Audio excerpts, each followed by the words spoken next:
एक नगर में गारा नाम का मनुष्य रहता था। कुछ समय बाद ही उसकी पत्नी का देहांत हो गया। उसकी एक बेटी भी थी जिसका नाम टाम था। एक दिन गारा ने दूसरा विवाह कर लिया और बेटी की सौतेली माँ उससे बिल्कुल भी स्नेह नहीं करती थी। पूरे दिन काम करके भूखी बालिका सो जाती थी। सौतेली माँ की भी एक कन्या थी जिसका नाम काम था। कुछ दिनों के बाद उसके पिता की भी मृत्यु हो गई। अब तो टाम नामक कन्या की दुर्दशा होने लगी थी। यद्यपि पिता का एक विशाल भवन था, किंतु बालिका एक छोटे से कमरे में रहती। अन्य कक्षों में वह प्रवेश भी नहीं कर सकती थी। सारा काम बेचारी वह अकेले करती थी और काफी कमजोर भी हो गई थी, परंतु किसी को भी उसने कभी कुछ नहीं कहा। एक दिन सौतेली माँ ने उसे लकड़ी लेने के लिए वन भेज दिया। उसने विचार किया, अच्छा होता यदि इसे कोई भेड़िया खा जाता, लेकिन मारने वाले से बचाने वाला बलवान होता है। सौतेली माँ के दुख का एक कारण यह भी था कि टाम नामक कन्या सुंदर होती जा रही थी। एक दिन सौतेली माँ ने दोनों कन्याओं को कहा, गांव के तालाब से मछलियां पकड़ लाओ। जो अधिक मछलियां नहीं लाएगी उसे रात्रि में भोजन नहीं मिलेगा। टाम नामक बालिका ने विचार किया, यह तो नियम केवल मेरे लिए लागू होगा। उसने प्रातः काल से शाम तक अपनी टोकरी मछलियों से भर ली।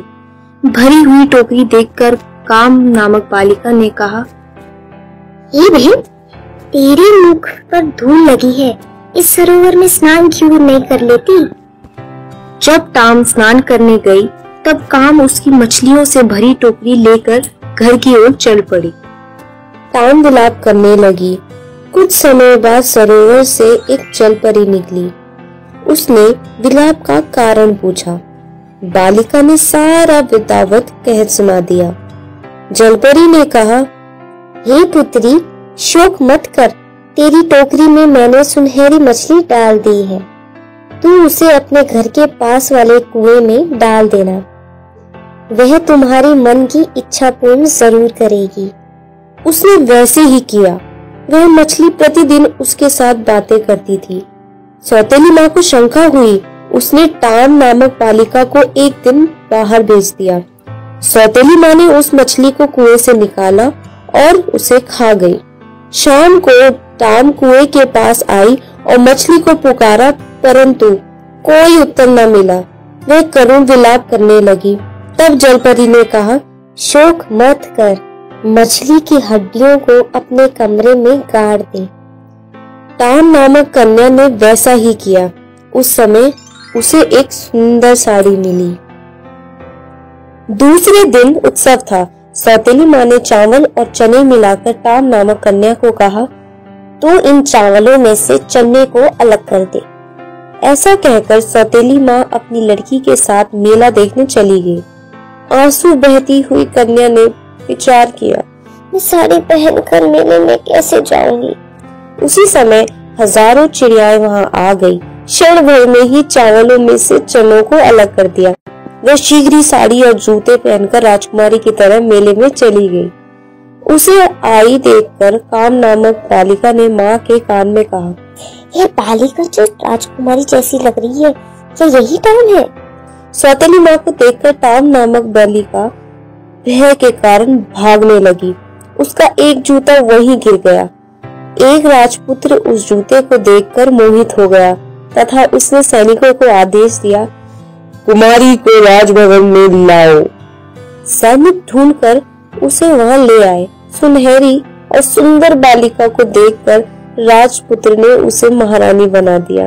यह देखकर सौतेली माँ बहुत दुखी हुई। एक दिन पिता के श्राद्ध में टाम अपने पिता के घर आई। ऊपर से प्रसन्न सौतेली माँ ने कहा, पेड़ से नारियल के फल तोड़कर याचकों को बांटो। जैसे वो वृक्ष पर चढ़ी तो सौतेली माँ ने वृक्ष को काट दिया। वह स्वयं रोती हुई राजा को कहने लगी, हाय, मेरी पुत्री नारियल के वृक्ष से गिर गई, मर भी गई है भगवान। मेरी पुत्री, राजा जी, मेरी पुत्री।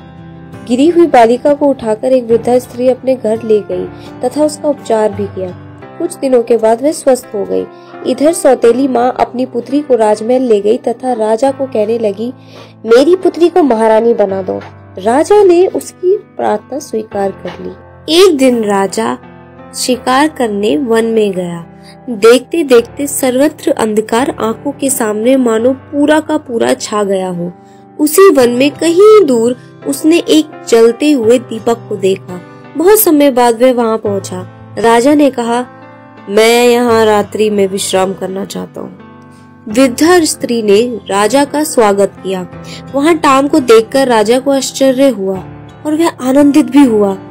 महारानी के मुंह से सौतेली माँ के द्वारा किया गया सारा वृत्तांत सुनकर राजा कुपित हुआ और सैनिकों को आदेश दिया कि महारानी की सौतेली माँ और उसकी पुत्री को कारागार में डाल दिया जाए। कारागार में पड़ी सौतेली माँ एक ही विचार कर रही थी, तो भगवान के घर में देर है, अंधेर नहीं है। इसे हमें यह शिक्षा मिलती है कि भगवान के घर में देर है लेकिन अंधेर नहीं। वह हमेशा सच्चाई का साथ देते हैं। इसीलिए बच्चों, आप सब भी हमेशा सच की राह पर चलें और सच का साथ दें।